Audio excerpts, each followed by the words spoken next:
typically what we do is we start out with 45 minutes of a walk around the farm.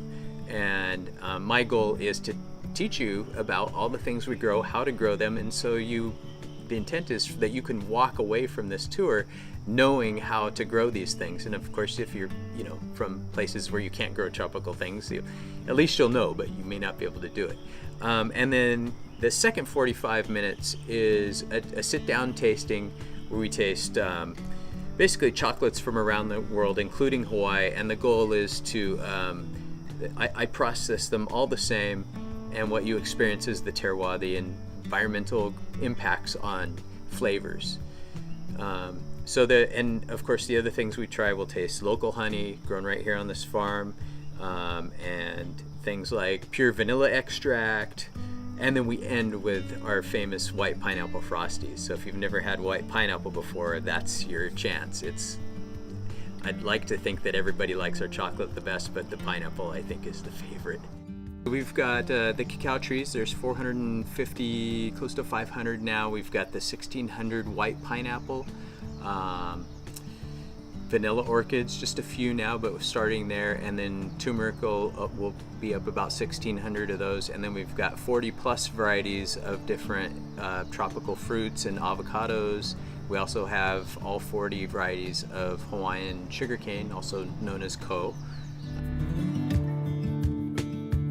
The vision came about 10 years ago. I grew up on a family farm, and then when it came time to graduate high school, Dad said take over the farm or go to college, and I said I'm going to college, thank you very much. Went off and got a degree in physics and worked in aerospace, and most recently up at Keck Observatory for 9 years, and I just got tired of sitting at my desk and looking out the window and thinking I really want to be outside and not here. And so the vision was born, and Rhonda and I started talking about it and figuring out where we wanted to live. We started in Kona, moved to Waikoloa, and then we decided this is the place for us.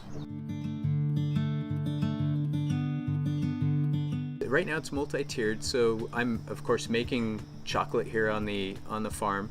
And right now, because my trees are young, I'm basically purchasing from another supplier over in Hilo.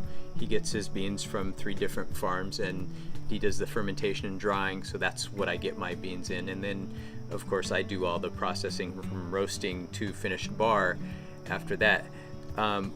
Our cacao now is still young. It's actually a year and a half, and at 2.5 it'll start producing, but the goal there is to produce the next tier of chocolate. So right now I have Hawaiian chocolates that are grown here, but then when mine's producing, I'll have estate chocolate.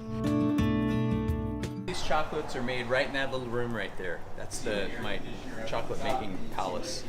Actually, we had this group of 4 older ladies that came in, and they coined the term, it's magic mics.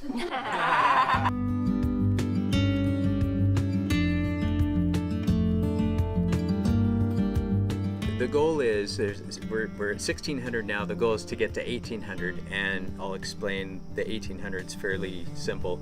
It's 18-month growing cycle, and my intent is to force them to fruit 100 at a time. So I'll have a year-round supply of 100 pineapples a month, and we have right now started a pineapple a month club. So we add value to our pineapple by delivering it to places like Kona and Waimea and Hilo.